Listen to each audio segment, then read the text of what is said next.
and then you can just pinch them off, which at a later point in time will give me more tomatoes. And you can root them. I use a biodegradable twine. Tastes like a pea. Next time I will plant way more. It's so funny.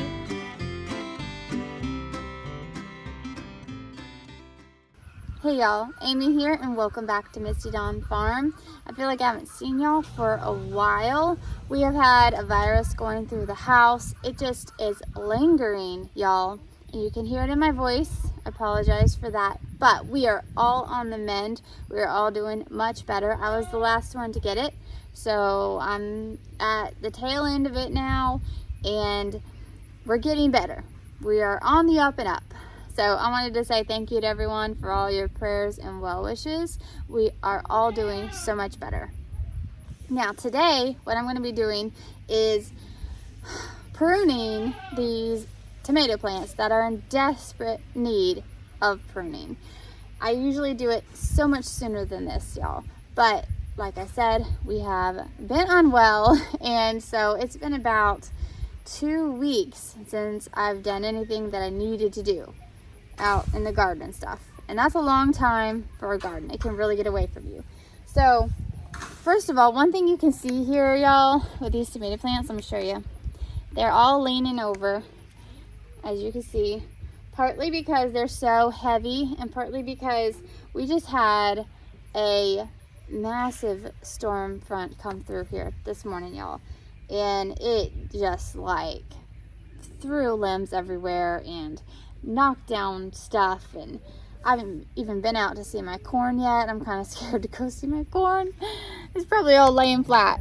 But anyway, what I'm going to do first of all is I'm going to show y'all how I prune my tomato plants, tell you why, the reason I'm doing what I'm doing, and we're going to walk through that real quick. And then I'm going to give you a few more updates on a couple other things around the farm. So this is my tomato plant, and it is quite unruly at the moment. So one thing to note about tomato plants is that sometimes they're going to be indeterminate and sometimes they'll be determinate. Now, indeterminate means that they're going to continue growing. They can get up to like 15 feet tall, and they will be continually producing throughout the season.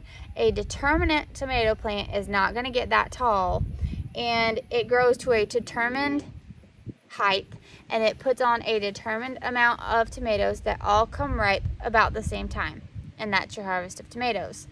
So when you're pruning, it's best not to prune the determinate tomatoes, like somewhat down at the bottom, to keep the leaves from touching the ground, where though you can get disease and sickness and things from touching the ground. But for the rest of the plant, for the most part, you don't want to prune a determinate tomato. The majority of tomatoes though are going to be indeterminate, which means they will continue to grow throughout the season. Now, this is a Better Boy tomato. This is an indeterminate tomato. And in my part of the world, which is the South, it gets hot, it gets humid, and I do a heavy prune. The reason I do a heavy prune, that's not, she can't, okay, goats can't eat tomatoes, as you know. Tomatoes are a nightshade and they are poisonous to goats, but Mabel has to run over here to say hi. Look at the baby. There's the baby. That is Mabel. She gets so big. See, I love you too. Yes, hello. Hello. Hello. She getting so big. Lacey, take her away so she doesn't get any tomatoes, okay? Watch what she's eating. Okay, so the reason that I do a heavy prune, like I was saying, is where I live. It's very hot, it's very humid. I want good airflow to prevent disease and sickness in my tomato plant. So some of you may live in climates where you can just let your indeterminate tomatoes go and they can just run wild and you don't have any issues, and that's fantastic. I am so happy for you. And I would do that if I could do that. But here, if I want a good healthy plant, I need plenty of airflow because it gets so hot, like I said, and so humid. So I do a heavy prune. And I'm going to show you what I do. All right, so like I said, they're laying over from the storm. But Okay, you see all this mess that we've got down here? What we want to do is trim it to just a single stalk up under here. You want to do this when it's dry, and ideally early in the morning or late in the evening. This is late in the evening. So this here was a bottom limb, and then this here was a sucker that has now gotten huge. Okay, so let me show you a smaller one.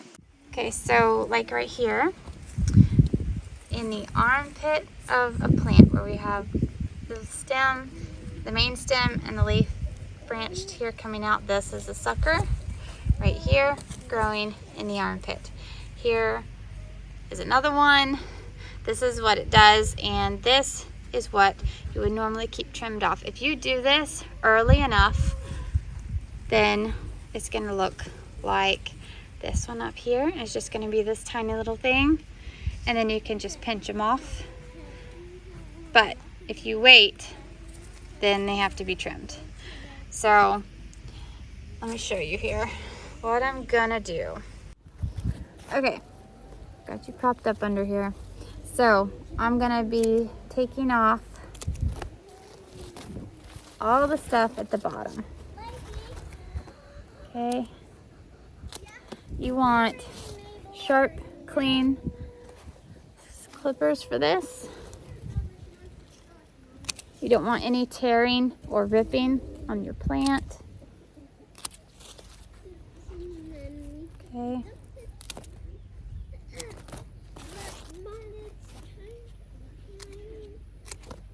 All right, and that is what we're gonna start with. Okay, can you see this right here?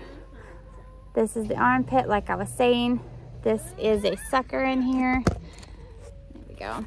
I'm gonna snip that out like so. And this plant I'm gonna leave as it is. It's not quite tall enough yet to reach my trellis that I have up here. I have cattle panel, actually this is hog panel. I have hog panel up here. And once this gets tall enough, I'm gonna tie it to the hog panel. And then I will trim up some more of these lower limbs once it gets a little taller. But for right now, this is what we've got. Except I've got a few more suckers here. I'm gonna trim these off real quick. Let's get you right here. There we go. Okay, so let go. These suckers that you take off, if you want more tomato plants, you can take these and you can root them, and you can root yourself some more tomato plants from the suckers. You can just put it in water. It's possible to do it that way. What I prefer to do is I get a little container of rooting hormone, very cheap. You can get it off Amazon or at your local plant or feed store. And I get this tip of it wet.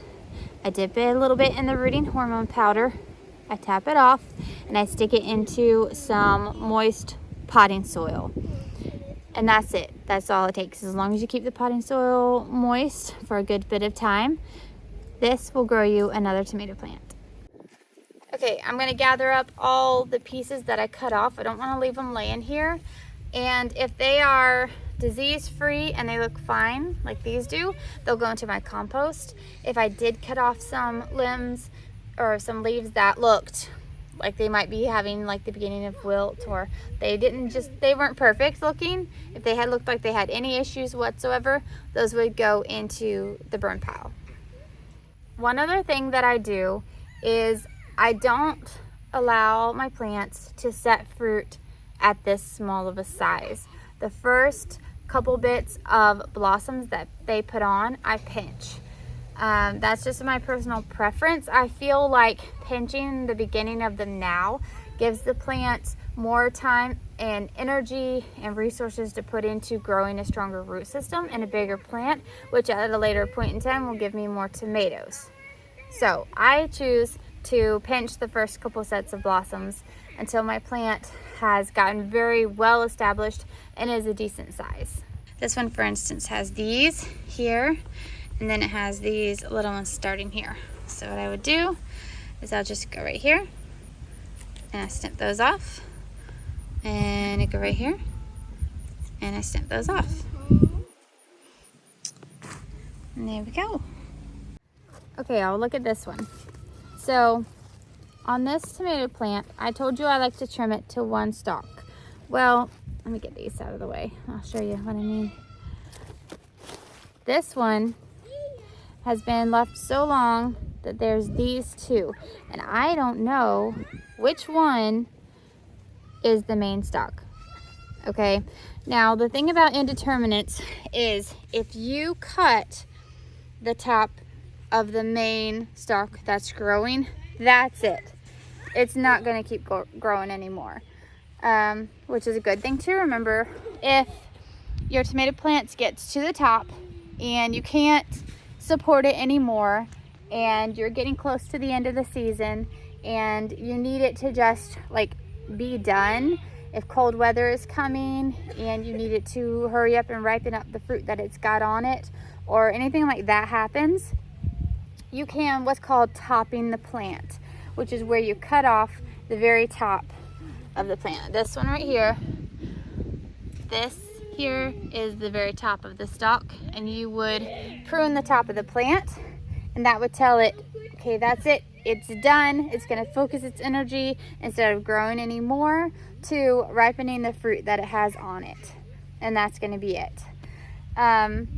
And because this indeterminate plant here has both of these stalks, and I don't know which one of them was obviously a sucker at one point, but with how it's growing, I can't tell which one was and which one wasn't. Or it may possibly just have been one that is somehow split and has two. Regardless of that, I will not be trimming one of these. So this one particular tomato plant is gonna go from single stalk to double stalk, and that is okay. I'm gonna leave it like that. I'm gonna continue pruning this up the rest of the way, but I'm glad I saw this, and I'm glad it reminded me to say that, yeah, you don't want to cut anything that might be the top. Like even when you are trimming off your pieces, like your flower buds at the beginning, if you want to pinch the buds to help your plant grow bigger first, just be careful what you're clipping and where you're clipping, because you do not want to clip the very top of the plant.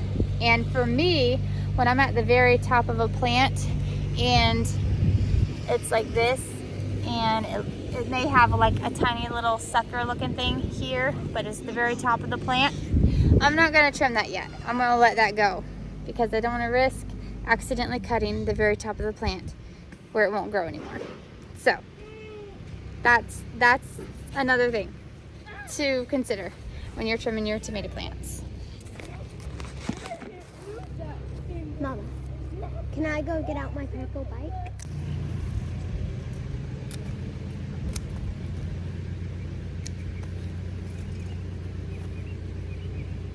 Okay, I did all of them. Now, I would tie them up because they are, let me show you, they're still too low to reach the bottom of the trellis, but I could use my strength. Oh, I missed a little sucker there. Where'd my yellow clippers go? Where'd my yellow clippers go? In your back pocket. I thought they were in my pouch and they were in my pocket. Okay. I missed a little sucker. Hang on. Get going so fast that sometimes I miss stuff. What I was saying was, I'm going to tie this, because it got blown over in the storm, I'm going to loosely tie a piece of twine around this and then around this to help support it and hold it up. Now, I use a biodegradable twine that I get off Amazon, and I had some, but I couldn't find it, so I just ordered more off Amazon, and it'll be here tomorrow, and then I will go through and I will tie. I can't talk this evening. Abby's right there. Say hi. Hi. I will tie them all tomorrow when the twine comes in. Okay, let's go see what Brian's doing.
Okay, y'all, one of the things I wanted to share with you is my sugar snap peas. I'm going to turn you around, show you them real quick, and then we're going to pick a couple and I'm going to try them. And you know I don't like peas, but they're ready. They're ready and I'm so excited.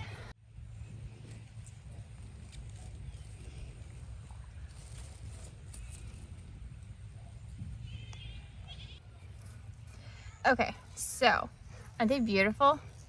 I'm going to pick one that is nice and round like this. Okay. Okay. Ready?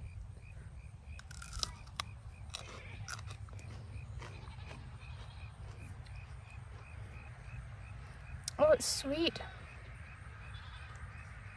It doesn't taste like green peas or anything like that. Oh, it's good. I like it. I like it. Why didn't I grow more? It's so good. Brian, come over here for a minute. We gotta let Brian try one. And I'm gonna let the kids try one too, of course. Oh, I'm happy. Do you like them? Do you like these peas? Have you had sugar snap pea before? Tastes like a pea. It doesn't taste like a pea. Peas are gross. What's wrong with you? These are delicious. Yeah? Mm. Okay. Let's get one for Abby. Levi, you want to try one too? Uh-huh. One for Abby. Y'all are a mess. They're sweet. They are sweet. They're good, aren't they? Mm-hmm. Let's Can I get have one another for one? Levi. Sure you can. These are for, hold on. Let's tip it off here. These are for eating straight off the thing. All right, Levi. It's a wild crowd today. Go ahead, give it a try. Do you like it? It's okay. No. Spit it out. No, you can spit it out if you don't like it. Can I eat that part? Okay, what did you say, Levi? Say it louder.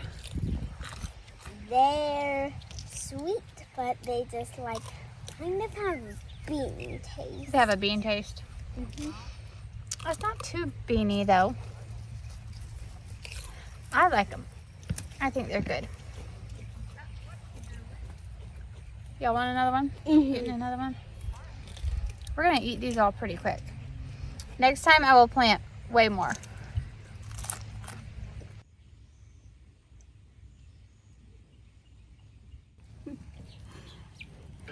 Alright y'all, well I have come in here with the animals to give y'all a quick update on everybody in here.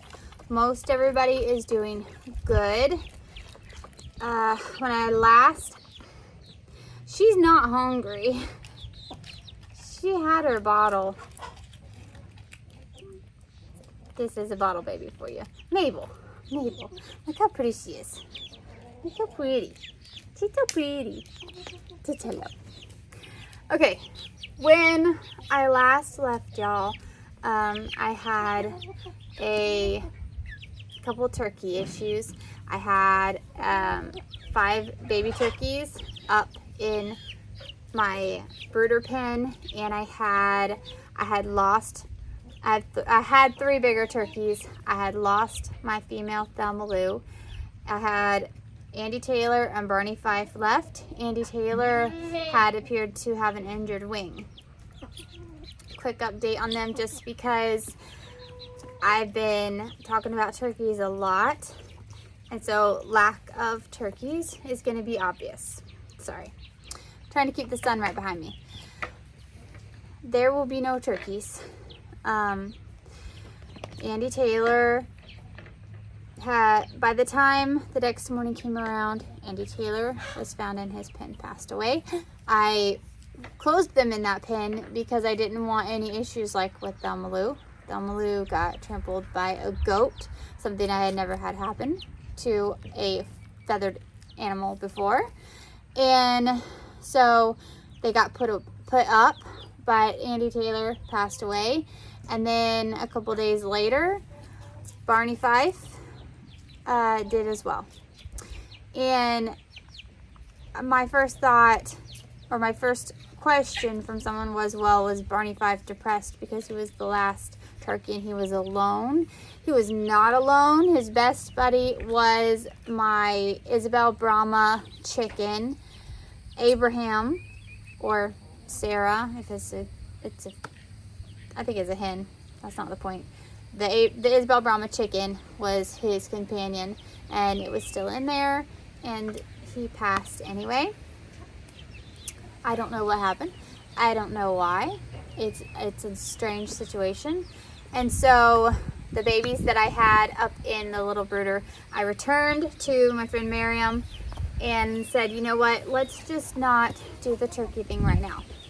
If you were here last year, you know that I attempted the turkey thing and I had to cull all of them due to a turkey sickness. And then I tried again this year and I lost all of them, and I'm not going to try again anytime soon. We're going to take a break from trying to deal with turkeys. So I made that decision, so there will be no turkeys here. Okay. Next update. She's right there. Let me show you. There is Duke. Okay. Now, Duke, Mabel. Duke doesn't have a hen yet. I have an aunt who has one that I just have to get. So there's one there. I just have to get it, and I will. We've been sick.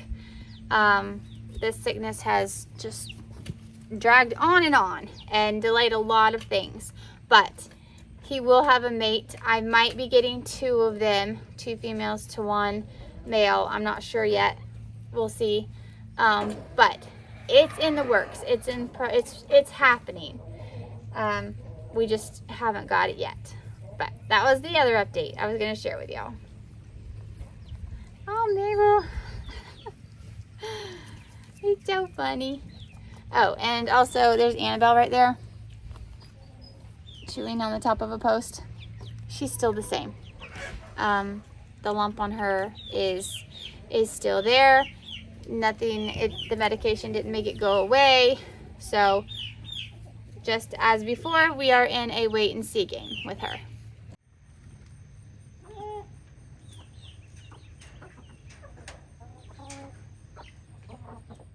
All right, y'all. Well, thanks for hanging out with me today. And Miss Willow. Miss Willow says hi. Say hi, everybody. Sometimes she has something to say, and sometimes she doesn't. She gets a little camera shy sometimes. Does that feel good? You just gonna fall asleep right there? She's like, oh yeah, thank you. Thank you for that. All right, well, like I said, y'all, thanks for hanging out with us today. And until next time, keep on the sunny side.